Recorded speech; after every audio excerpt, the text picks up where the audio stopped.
I just got home and looks like we have something.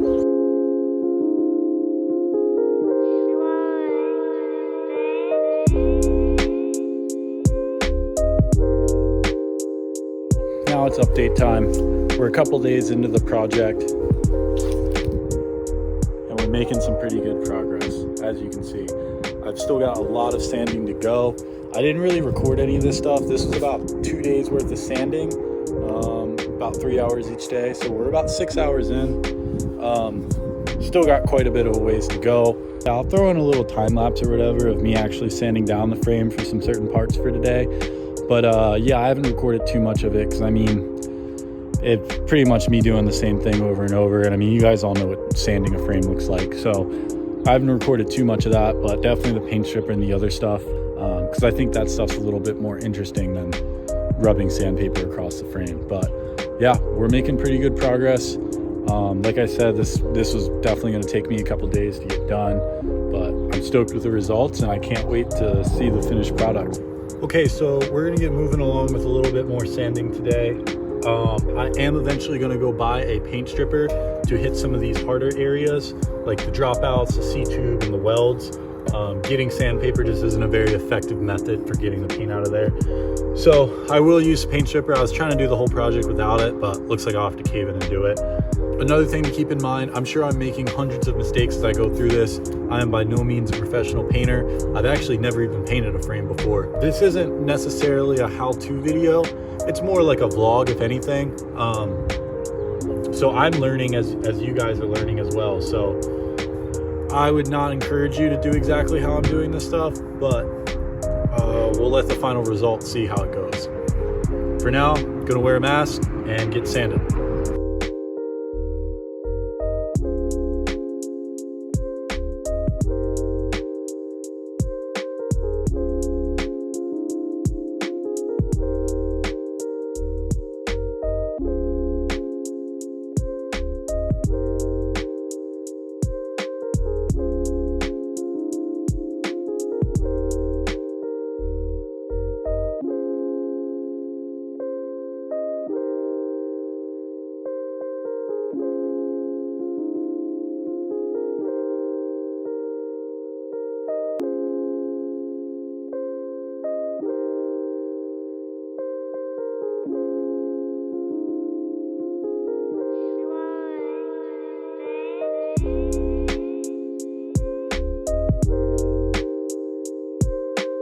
Okay, that took forever.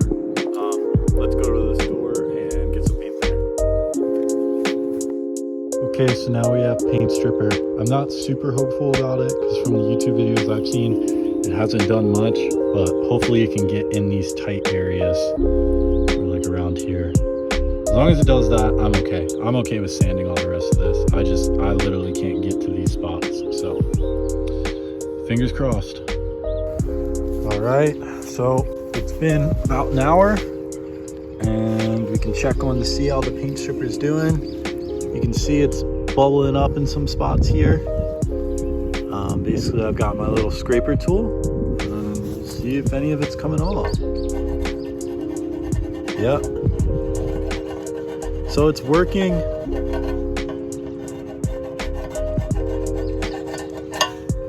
So it's definitely working better than I thought. So as you can tell from that quick little sample that I showed you, it's working better than I expected. It is taking up some of that paint.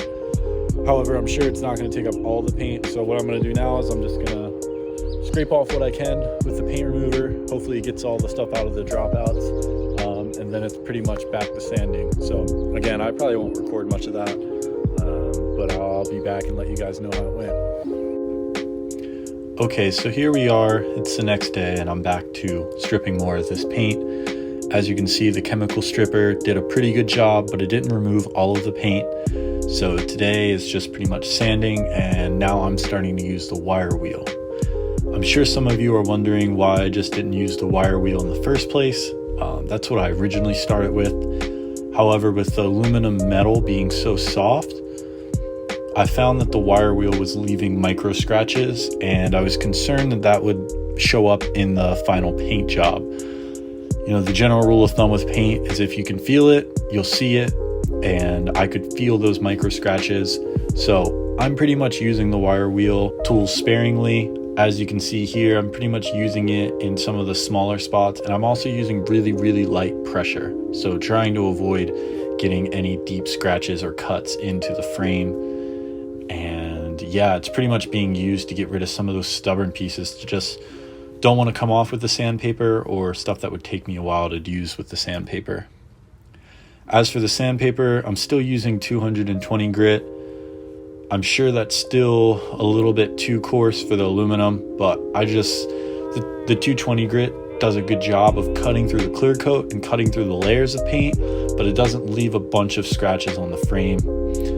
I'm thinking now that the frame's almost fully stripped, I'm probably going to go back through with a finer grit just to smooth out any type of micro scratches that either came from the grinding wheel or using the coarser sandpaper. Okay, so here we are moving forward with the project. It's a couple days since the last video, and check this thing out.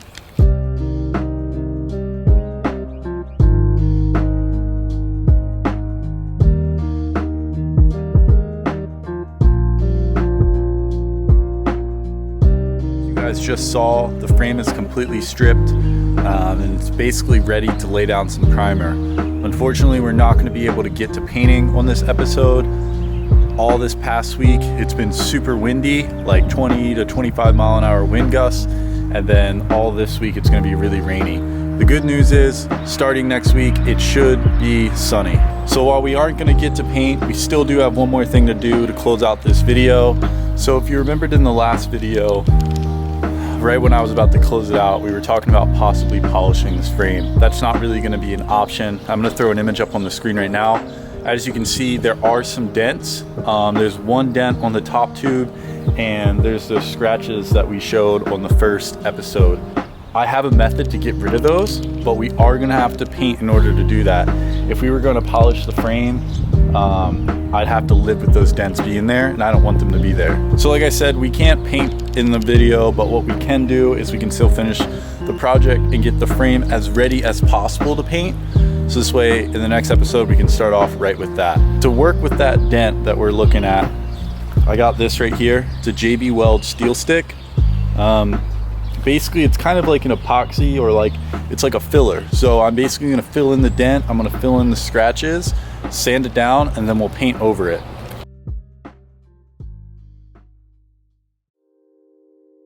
So first things first, we need to cut off a small piece of the steel stick. The inner is black with the outside being gray. Basically, you should wear a glove, and you're going to take the putty-like material and pretty much squish it together with your fingers, like what I'm doing here. The goal is to get it to all be one color. It should be a dark gray color once you're done with it. So just take a couple minutes of rubbing it back and forth in between your fingers, and boom, there you have it. Now we're going to take it over to the frame, and we're going to start with this top tube. This dent's pretty big, so just going to take some of the putty and put it right on there. And it's kind of hard with the glove right now because the glove's sticking a little bit, and you can see it's pulling off some of the putty that I'm pushing down. I don't recommend this, but I decided to take the glove off just to make things easier. But yeah, just taking the little bit of putty that I have, and I'm trying to evenly spread it across. You don't want to put too much on because you're going to have to sand it off. So just trying to put as little as I can on while also making it a flush, flat surface. Now we're moving on to another dent on the side of the top tube. Same thing here. This one's a little bit smaller, so we don't need as much putty. Just put a little bit to fill the hole, flatten it, and there we go. It's basically filled. And now we move on to the rear triangle. There's one really big gouge, and same thing as before, just take a little bit of putty, flatten it out with your fingers, and try to get it as smooth as possible again, because you don't want to spend all day sanding this stuff down. Okay, so as you saw, I put the metal, or the JB steel stick, I put the filler into the dents.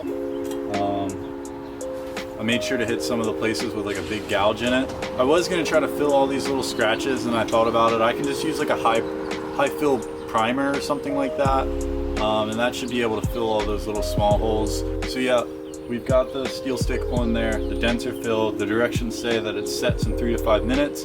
And after 60 minutes, so basically an hour, it can be drilled, tapped, machined, ground, filed, painted, all that stuff. Really all that we need to do is just sand it down to get it smooth. I hope I did it right. I feel like I used a little bit too much, especially on the top tube. So I'll probably be sanding it for a while, but yeah, we'll see how it goes. I mean, worst case, we just scrape it off again, right? I gave the steel stick some time to cure. It said it only needed 60 minutes, but I gave it about 2 hours. And yeah, let's check out the results and see what we got. So here is the first one on the top tube. As you can see, there's quite a bit of excess. Just gonna take some sandpaper, probably 220 grit or something like that, and try to get this piece completely flush with the metal. Then we've got our other small spot. Same thing there. Just try to get that piece completely flush. We've got this spot on the side. This one will probably be the easiest. Here we have it, and I mean, wow. I'm thoroughly impressed. I mean, this was maybe 15 minutes of sanding. It's basically flush. Same thing with this one. You got this one right here. I mean, I'm thoroughly impressed. This seemed, at the time, it seemed like this step was a little bit extra, but I mean, that's gonna make a huge difference. This stem was really, really big. So once the paint goes over it, this whole top tube should look nice and smooth, and you shouldn't even know that this dent's even there anymore. Okay, and that's gonna have to do it for this one. I was really hoping that I was gonna be able to lay down some paint, but the weather just wasn't quite good enough, and I wanna make sure that I'm getting this video out for you guys once a week. So that just means the next episode is gonna be even more exciting. So in the next episode, we're gonna lay down paint. I've got a pretty big surprise for you guys too. It's coming in the mail right now. But at the beginning of this series, I said I want to hopefully turn this bike into a super bike. And let me tell you, with what's coming on the way, it's going to be a super bike. So yeah, really looking forward to that. Make sure that you're subscribed. Episode 3 will drop next week. Hopefully we got some paint and some other stuff on there. And yeah, the journey continues. Till then, see ya.